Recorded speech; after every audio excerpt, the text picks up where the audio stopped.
Assalamualaikum warahmatullahi wabarakatuh. Perkenalkan, sebelumnya nama saya Dwi Mega Utami, NPM 18380.027. Saya perwakilan dari kelompok 3 akan menjelaskan hasil diskusi kami yang terbagi atas dua topik, yaitu yang pertama topik hubungan struktur aktivitas obat-obat diuretik. Diuretik merupakan obat yang dapat menambah kecepatan pembentukan urin. Diuretik bekerja terutama dengan meningkatkan ekskresi ion-ion Na+, Cl- atau HCO3- yang merupakan elektrolit utama dalam cairan sel. Fungsi utama diuretik adalah untuk memobilisasi cairan edema, yang berarti mengubah keseimbangan cairan sedemikian rupa sehingga volume cairan eksternal mencapai kembali menjadi normal. Proses pembentukan urin terbagi atas 3, yaitu filtrasi, reabsorpsi, dan augmentasi. Yang pertama yakni filtrasi, merupakan proses penyaringan darah yang mengandung zat-zat sisa metabolisme. Nah, proses ini terjadi di glomerulus. Kemudian yang kedua ada reabsorpsi, yang merupakan proses terjadinya itu di tubulus proksimal, yang nantinya akan menghasilkan urin sekunder. Kemudian proses yang terakhir yaitu augmentasi urin sekunder dari lengkungan Henle, kemudian akan masuk ke tubulus distalis untuk masuk tahap augmentasi, yaitu pengumpulan zat-zat yang tidak dibutuhkan lagi oleh tubuh. Penggolongan diuretik sendiri itu terbagi atas 2, yaitu berdasarkan efek yang dihasilkan dan secara umum diuretik. Ya, yang pertama, berdasarkan efek yang dihasilkan, diuretik yang hanya meningkatkan ekskresi dan tidak mempengaruhi kadar elektrolit tubuh. Diuretik yang hanya dapat meningkatkan ekskresi Na+, kemudian diuretik yang dapat meningkatkan ekskresi Na dan Cl-. Selanjutnya, secara umum diuretik itu ada diuretik osmotik, diuretik pembentukan asam, ada diuretik merkuri organik, kemudian ada diuretik penghambat karbonik, terus ada anhidrase, kemudian ada diuretik turunan tiazida, terus ada diuretik hemat kalium yang terbagi atas 2, yaitu ada diuretik dengan efek langsung dan diuretika antagonis aldosteron. Dan yang terakhir yaitu ada diuretik loop. Nah, diuretik osmotik ini senyawa yang dapat meningkatkan ekskresi urin dengan mekanisme kerja berdasarkan perbedaan tekanan osmosis. Diuretik osmotik adalah natriuretik yang dapat meningkatkan ekskresi natrium dan air. Efek samping diuretik osmotik antara lain adalah gangguan keseimbangan elektrolit, ada dehidrasi, kemudian mata kabur, nyeri kepala, dan takikardia. Contohnya itu obat yang ada manitol, glukosa, sukrosa, dan urea. Kemudian yang kedua ada diuretik pembentukan asam, yaitu senyawa anorganik yang dapat menyebabkan urin bersifat asam dan mempunyai efek diuretik. Efek samping yang ditimbulkan antara lain adalah ada iritasi lambung, kemudian ada penurunan nafsu makan, mual, asidosis, dan ketidaknormalan fungsi ginjal. Contohnya itu ada amonium klorida, amonium nitrat, dan kalsium klorida.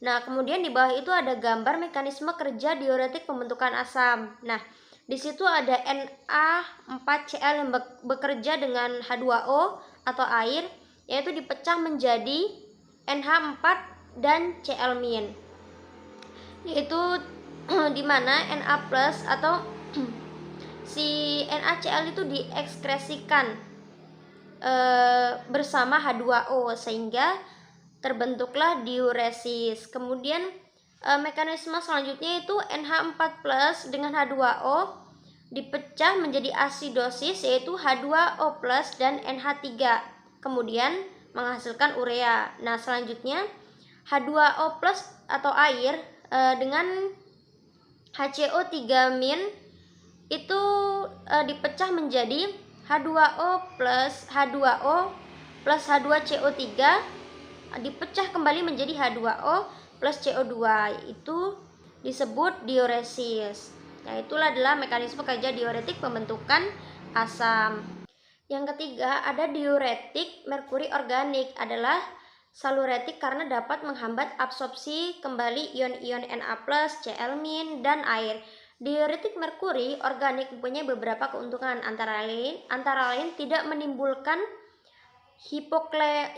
hipokalemi, tidak mengubah keseimbangan elektrolit, dan tidak mempengaruhi nekrosis jaringan. Yang keempat, ada diuretik penghambat karbonik anhidrase atau Ca, merupakan senyawa golongan sulfonamid. Efek samping yang ditimbulkan golongan ini antara lain adalah gangguan saraf cerna, penurunan nafsu makan, parestesia, asidosis sistemik, alkalisasi urin, dan hipokalemi. Nah, di bawah itu ada gambar mekanisme kerja diuretik penghambat karbonik anhidrase. Itu yang pertama ada H2O dengan CO2 ya, ada air dengan karbon dioksida, itu membentuk H2CO3, kemudian dipecah kembali menjadi H+ dan HCO3-. Nah, H di sini diabsorpsi kembali dalam tubulus renalis, di mana di situ terjadi proses K masuk K keluar Na masuk ya. K itu berarti dia eksternal dan K eksternal dan Na internal. Kemudian H2O plus CO2 atau itu menjadi H2CO3, turun, Na plus diabsorpsi dan menjadi Na plus HCO3- dan air itu mengakibatkan volume urinnya tuh naik sehingga terjadi efek diuresis. Yang kelima ada diuretik turunan tiazida, adalah saluretik yang dapat menekankan absorpsi kembali ion-ion Na+, Cl-, dan air. Turunan ini juga meningkatkan ekskresi ion-ion K+, Mg2+, dan HCO3- dan menurunkan ekskresi asam urat. Yang keenam ada diuretik hemat kalium, adalah senyawa yang punya aktivitas natriuretik ringan dan dapat menurunkan sekresi ion H+ dan K+. Senyawa tersebut bekerja pada tubulus distalis dengan cara memblok penukaran ion Na+ dan ion H+ dan K+, menyebabkan retensi ion K+ dan meningkatkan sekresi ion Na+ dan air. Aktivitas diuretik relatif lemah, biasanya diberikan bersama-sama dengan diuretik turunan tiazida. Nah, berdasarkan efeknya tadi, diuretik hemat kalium itu terbagi menjadi dua. Ya, ini yang pertama ada diuretik dengan efek langsung, yaitu amiloid HCl, merupakan diuretik turunan pirazin. Ya, yang selanjutnya triamteren adalah diuretik turunan pteridin, absorpsi dalam saluran cerna cepat tapi tidak sempurna. Kemudian yang kedua ada diuretik antagonis aldosteron. Nah, yang terakhir itu ada diuretik loop, merupakan senyawa saluretik yang sangat kuat.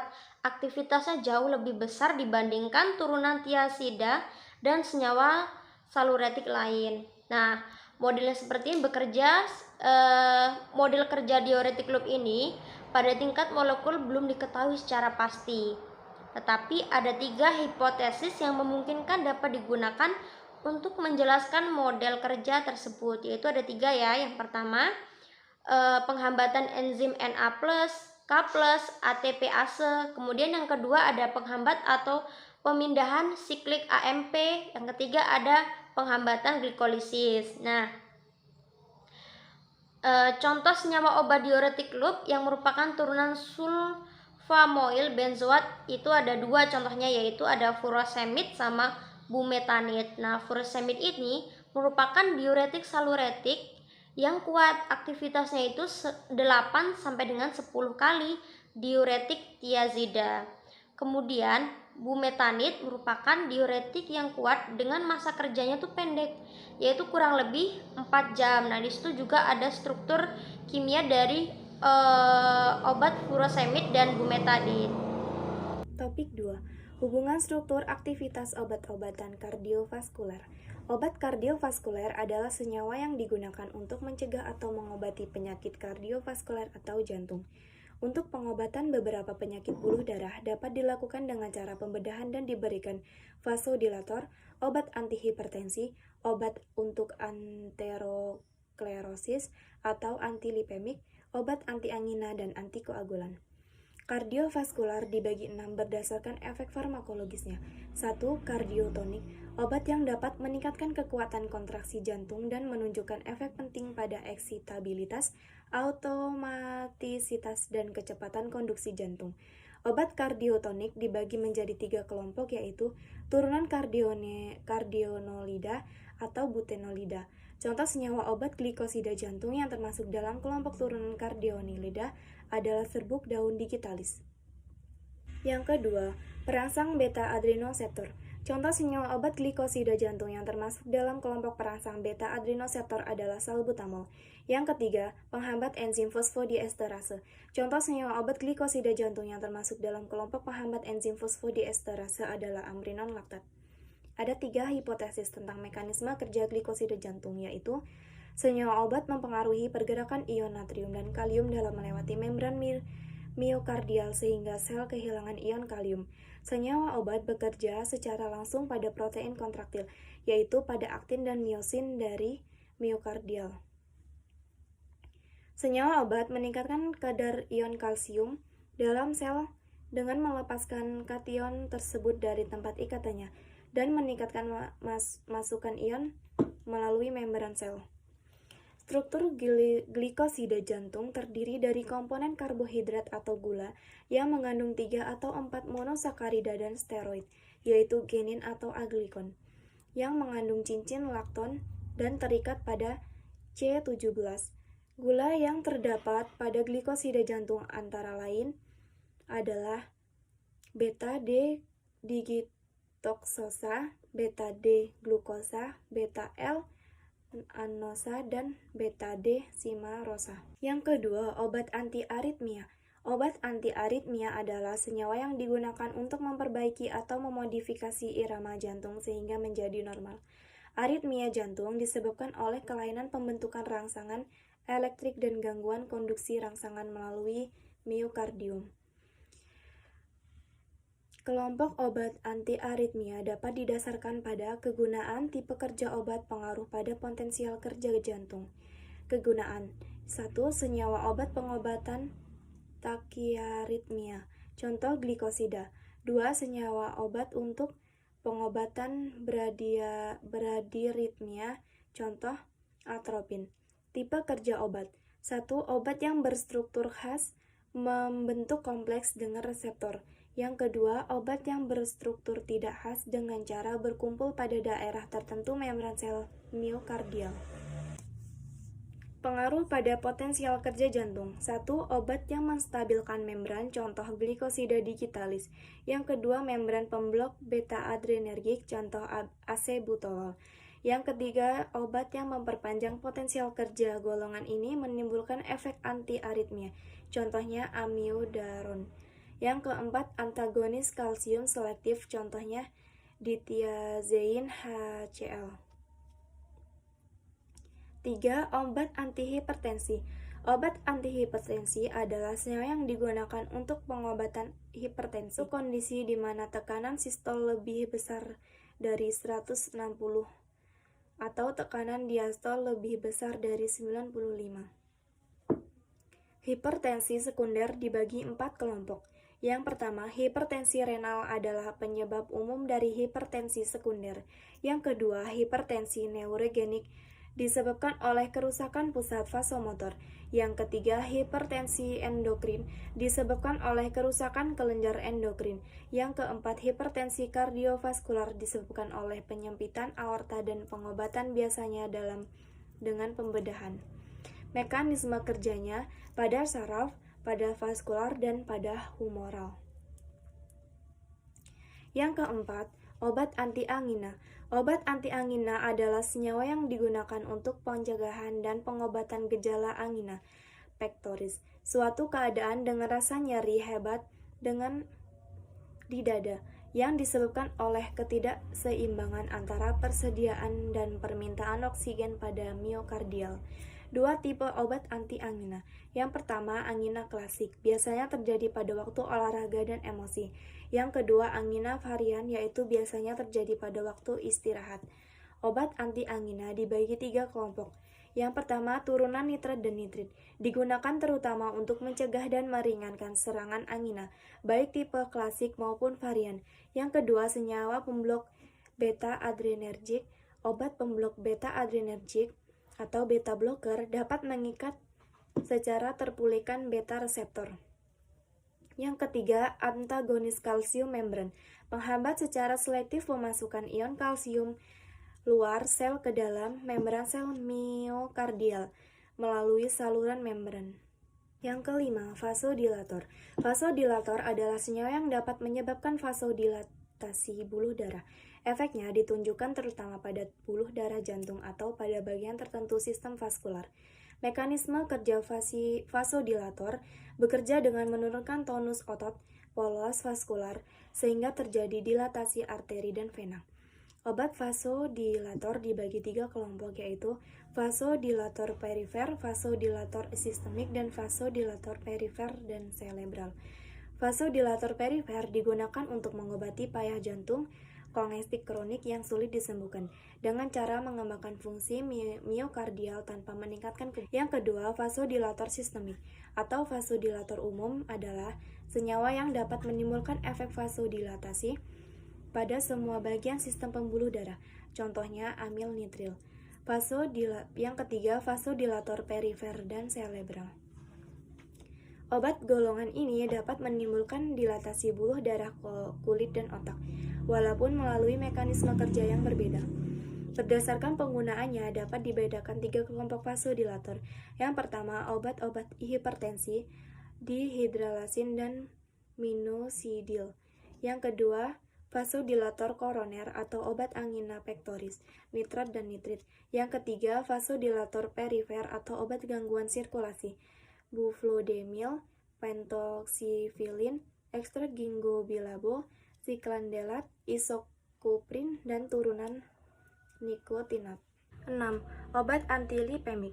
Obat antilipemik digunakan untuk pengobatan aterosklerosis, suatu penyakit yang disebabkan oleh endapan plasma lipid, terutama ester kolesterol, yang terlokalisasi pada dinding arteri membentuk plak arteriomateus atau ateroma, suatu karakteristik luka pada aterosklerosis.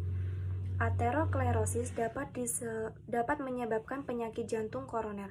Faktor-faktor yang dapat meningkatkan aterosklerosis antara lain adalah hipertensi, merokok, kurang gerak badan, diabetes mellitus, kegemukan, alkohol, keturunan, dan hiperlipidemia.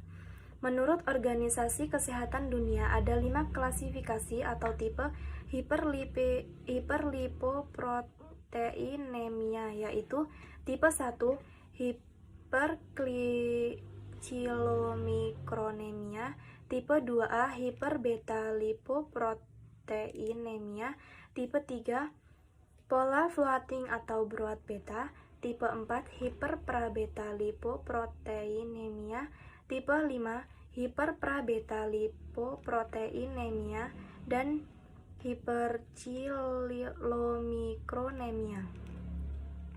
Pengobatan hiperlipoproteinemia lebih baik ditekankan pada diet yang rendah lemak dan kolesterol, karena pada banyak kasus diet tersebut akan menurunkan berat badan dan dapat mengontrol semua tipe hiperlipoproteinemia. Mekanisme kerja obat antilipemik. Secara teoritis, obat antilipemik kemungkinan mempunyai satu atau lebih dari mekanisme kerja berikut. 1. Menghambat biosintesis kolesterol atau prekursornya. Yang kedua, menurunkan kadar trigliserida dan menghambat mobilisasi lemak. Yang ketiga, menurunkan tingkat B-lipoprotein dan pra-B-lipoprotein. Yang keempat, menghilangkan plak W. Yang kelima, mempercepat ekskresi lipid dan menghambat absorpsi kolesterol.